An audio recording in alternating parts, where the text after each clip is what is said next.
welcome back to my channel. So today I have a review of the latest release from Juliette Has a Gun. It is their new Juliette fragrance. So I have it here to try with you and give you my first review, first impressions.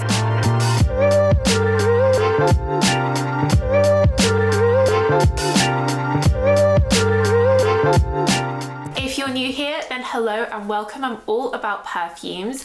I have hundreds of videos like this going through new releases on designer perfumes, niche fragrances, as well as covering whole fragrance notes. I know this is a cherry perfume. I do have a video on the best cherry perfumes that I'll leave linked down below. And of course down below, I'll also leave the links to where you can get this around the world where it's available. I bought this from Look Fantastic, where you can get it 21% off with my code LFTF Soki. That works on pretty much everything across Look Fantastic. And if you're a regular viewer, do make sure you're subscribed and give the video a thumbs up. That really helps me. Cool. So Juliette Has a Gun, if you're not familiar with the brand, is a French niche perfume brand. They've been going for quite a while, and I think what really sort of made them famous was one of their first releases, which was called Not a Perfume. This was kind of around the time where there were quite a few perfumes like this, like Molecule, that used these chemicals like ISO-E Super and Ambroxan to create a feeling of like cashmere skin scent that's said to sort of adapt to your chemistry, make your own unique scent. I find it quite a gentle, cozy, cottony type feeling. They're not a perfume fragrance. They do it in like all different body products and stuff. I think it's still one of their hero fragrances. But since then they have released so many other fragrances, and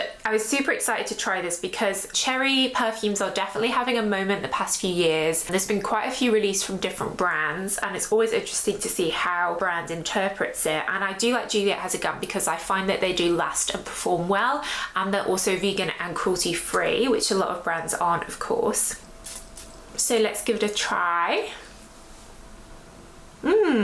So I definitely get the cherry. It's described as a sour cherry in this, and I definitely think that's right. It reminds me almost a little bit of like a lychee cherry type fragrance, like an Angel Nova. And then as it's developing, I'm getting a bit of a jasmine, floral, pretty heart. I think for me, there are different types of cherries. You get like a very fruity, sweet cherry. You can get like a black cherry, like in the Kayali fragrance, the burning cherry. For me, this is definitely that sour, sharp cherry, kind of like, you know, the Haribo cherry sweets. It kind of reminds me of that. But the dry down is really elegant, really pretty. Actually, I definitely get some feminine floral notes. And there is a hint of a sort of cashmere sort of signature Juliette Has a Gun in the base that's quite sort of comforting. I would say this definitely comes across as quite classy, very wearable, very pretty. I would say that it's kind of in the medium in terms of strength, like it's not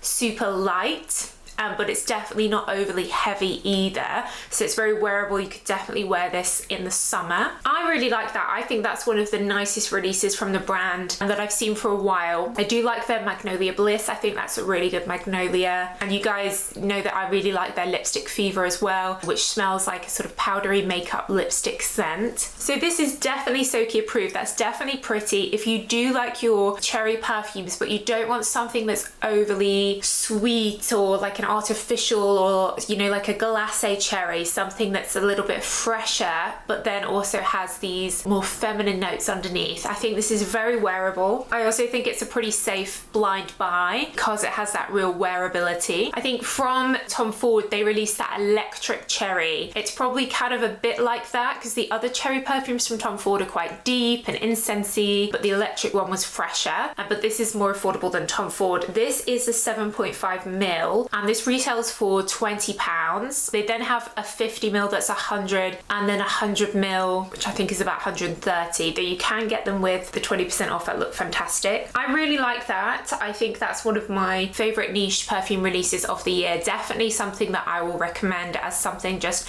a pretty wearable scent. If you're looking for a gift, you know, for a birthday or something, and someone that likes quite niche fragrances, something pretty, I think that's very, very wearable. And it kind of has the fruitiness of Lipstick Fever, but without the violet note, the powdery dry down. Instead, it's that really pretty feminine floral dry down. So definitely a Soki approved release from Juliette Has a Gun. And I would say that even though their prices are relatively high compared to some mainstream perfumes, the quality is good, and I do find that they last, so you don't need to use a lot of sprays. I think that's really good. I think if a brand like Mugler or someone had released this would be like really, really popular, and you know, you'd see it everywhere. The owner actually, Romano Rishi, is the grandson of Nina Rishi. He's who created the brand. So it's from a fragrance heritage, fragrance family. I know that I really do think they do put a lot of work and thought into their releases, and like they are nicely formulated and often quite different. They have a lot of unique scents. I think this is a little bit more mainstream than some of their others, which is why I think it's quite safe and definitely very wearable. So yeah, definitely enjoying that. Definitely a Soki approved fragrance. Let me know what your favorite is from Juliette Has a Gun. Do you have a favorite? Which one do you prefer? I do have videos on most of their new releases that have come out for the past few years and on their discovery set, so do check out my other content if you want to know more about the brand. And like I said, links will be in the description to where you can get this, where it's available around the world. But that's it, guys. Short and sweet. I like to be to the point. But yeah, that's it. Let me know your thoughts in the comments, and I will see you in the next video. Bye.